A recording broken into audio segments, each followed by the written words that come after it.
Automobile industry में भारत बहुत ही जल्द ऊंचा मकाम हासिल करने वाला है। आज पूरी दुनिया के लोग महंगी लग्जरियस गाड़ियों को छोड़कर भारत की टिकाऊ बेहतरीन गाड़ियों को खरीदना पसंद कर रहे हैं। आखिर क्या है कारण कि दूसरे देशों में भारतीय कारों का क्रेज बढ़ता ही चला जा रहा है और किस तरह भारतीय कार मैन्युफैक्चरिंग कंपनियां दुनिया की बड़ी बड़ी कार मैन्युफैक्चरिंग कंपनियों को टक्कर दे रही हैं। दोस्तों, इस समय भारत की ऑटोमोबाइल इंडस्ट्री दुनिया में 4th पोजीशन पर है, लेकिन बहुत ही जल्द भारत दूसरी पोजीशन पर पहुंचने वाला है।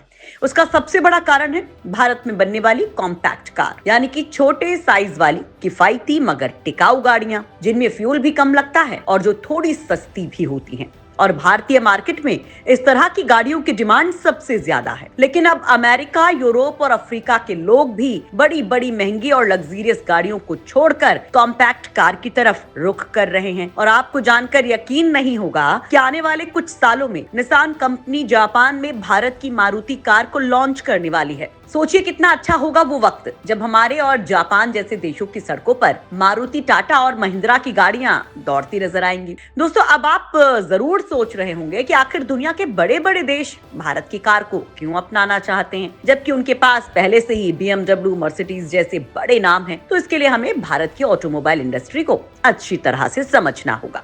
इसके लिए पहले आपको लेकर चलते हैं इतिहास के शहर में, आजादी के बाद और जब देश के हालात कुछ ज्यादा ठीक नहीं थे। लोगों के पास विदेशी गाड़ियां खरीदने के लिए पैसे नहीं थे और देश में गाड़ियां मैन्युफैक्चर करना कोई आसान काम नहीं था। ऐसे में ये बेड़ा उठाया हिंदुस्तान मोटर्स ने। उन्होंने ही देश की पहली कार का निर्माण किया, जिसका नाम था एम्बेसडर। देखते ही देखते हिंदुस्तान मोटर के एम्बेसडर कार स्टेटस सिंबल बन गई। फिर 1960 से 1980 के दशक तक भारतीय बाजार में हिंदुस्तान मोटर्स का दबदबा रहा। अपने एम्बेसडर मॉडल की बदौलत हिंदुस्तान मोटर्स ने भारतीय ऑटो बाजार में बड़ी हिस्सेदारी हासिल कर ली। लेकिन फिर धीरे धीरे सुजुकी, मारुति, टाटा मोटर्स और महिंद्रा ने भी देश के ऑटोमोबाइल इंडस्ट्री में अपने पैर जमाने शुरू कर दिए। लेकिन अभी तक देश में केवल कारों को असेंबल किया जाता था और सारे पार्ट्स दूसरे देशों से मंगवाए जाते थे। इससे कारों की कीमत, उनकी मैन्युफैक्चरिंग कीमत बढ़ जाती थी। लेकिन फिर भारतीय कार कंपनियों ने देश में ही कारों के सामान यानी कि पार्ट्स मैन्युफैक्चर करना स्टार्ट कर दिया। इससे कॉस्ट भी बचने लगी और लोगों को रोजगार मिलने लगा और यहीं से भारतीय ऑटोमोबाइल इंडस्ट्री में एक नए युग की शुरुआत हुई। अब भारतीय कार कंपनियां मैन्युफैक्चरिंग के लिए किसी दूसरे देश पर डिपेंड नहीं है, बल्कि आज भारत में बनने वाली कार से 125 से ज्यादा देशों में इस्तेमाल की जा रही हैं। अब बात हो कॉम्पैक्ट कार की, तो उसमें तो हमारा कोई सानी ही नहीं है, कोई मुकाबला ही नहीं है भारतीय कारों का। लेकिन कॉम्पैक्ट कार का मतलब क्या है, चलिए वो जानिए। कम फ्यूल यानी कि कम खर्च। जिस तरह से पेट्रोल डीजल के दाम बढ़ रहे हैं, पूरी दुनिया के लोग कॉम्पैक्ट कार की तरफ झुक रहे हैं। देखिए, विदेशी कार भले ही काफी स्पेशियस और लग्जरियस होंगी, लेकिन उनमें फ्यूल भी उतना ही ज्यादा लगता है। इसलिए अमेरिका, जापान को भी कॉम्पैक्ट कारें पसंद आ रही हैं। एक तो इसमें फ्यूल की बचत होगी, दूसरा इससे पॉल्यूशन भी कम होगा। अब इसे थोड़ी डिटेल से समझते हैं। मान लीजिए कि आप कार खरीदने जा रहे हैं, तो आप सबसे पहले क्या देखेंगे, चलिए आपको बताते हैं। जब हम कोई कार खरीदते हैं तो 4 फैक्टर्स हमें सबसे ज्यादा प्रभावित करते हैं: कॉस्ट, माइलेज, लग्जरी और सेफ्टी। विदेशी कारें महंगी तो जरूर होती हैं, लेकिन लग्जरी के मामले में इनका कोई सानी नहीं है। और आजकल तो भारतीय कारें भी हमें ये सभी फैक्टर्स प्रोवाइड कराने लगी हैं, वो भी विदेशी कारों से कम कीमत में। इसके अलावा ये कारें भारत जैसी बड़ी आबादी वाले देश की खस्ताहाल सड़कों को माइंड में रखकर डिजाइन की जाती हैं, इसलिए ये विदेशी कारों से ज्यादा भरोसेमंद भी होती हैं और भारतीय कार टेक्नोलॉजी के मामले में दुनिया की बड़ी बड़ी कंपनियों को टक्कर देने में सक्षम है। इसलिए आज पूरी दुनिया के देश भारतीय कारों को पसंद करने लगे हैं। इसके अलावा अगर आप एक विदेशी कार खरीदते हैं तो आपको उस पर कई सारे टैक्स देने पड़ते हैं, जैसे कि excise duty, sale tax, road tax, registration tax, service tax वगैरह वगैरह। इसकी वजह से कार की कॉस्ट काफी ज्यादा बढ़ जाती है। मान लीजिए कि आपने 15 लाख की कार खरीदी, तो उसकी कीमत आपके पास पहुंचते पहुंचते 2 गुनी से भी ज्यादा हो जाती है। और एक विदेशी कार का सर्विस टैक्स हर साल लगभग 70 से 80 हजार के आसपास होता है और भारतीय कार का सर्विस टैक्स लगभग 20 से 40 हजार होता है, वो भी पूरे 5 सालों के लिए।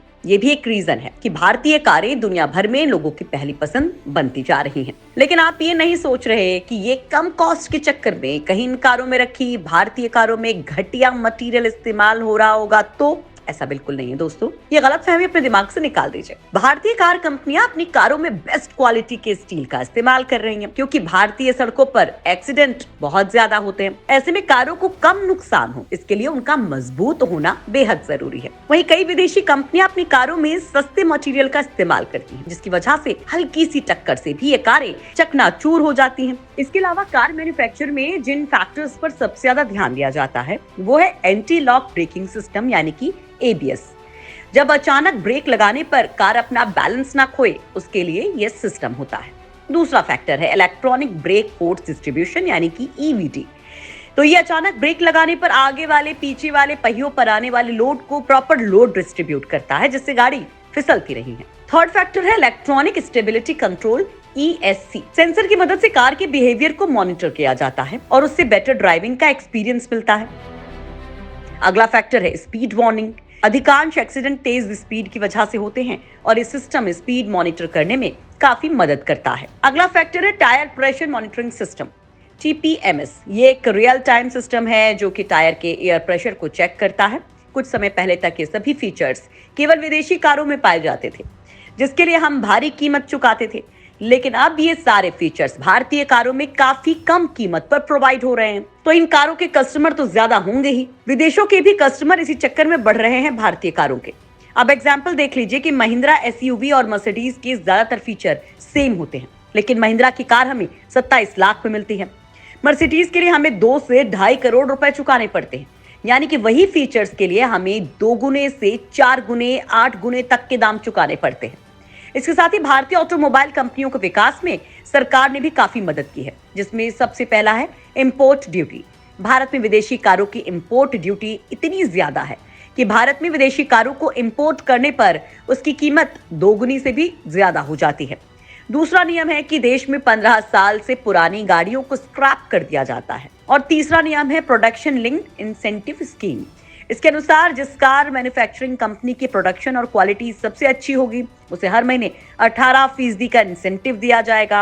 और इन सब फैक्टर्स की वजह से भारतीय इकोनॉमी में ऑटोमोबाइल इंडस्ट्री का योगदान 45% से ज्यादा हो जाएगा और 25 से 30 लाख जॉब्स पैदा होंगे। इस तरह से भारत का ऑटोमोबाइल इंडस्ट्री इस समय अपने डेवलपमेंट के पीक पर है और बहुत जल्द ही हम इसमें वर्ल्ड लीडर होंगे। आपका इस बारे में क्या ख्याल है, कमेंट बॉक्स में जरूर बताएं और जितना हो सके इस वीडियो को शेयर करें। इस वीडियो में अंत तक बने रहने के लिए तहे दिल से शुक्रिया।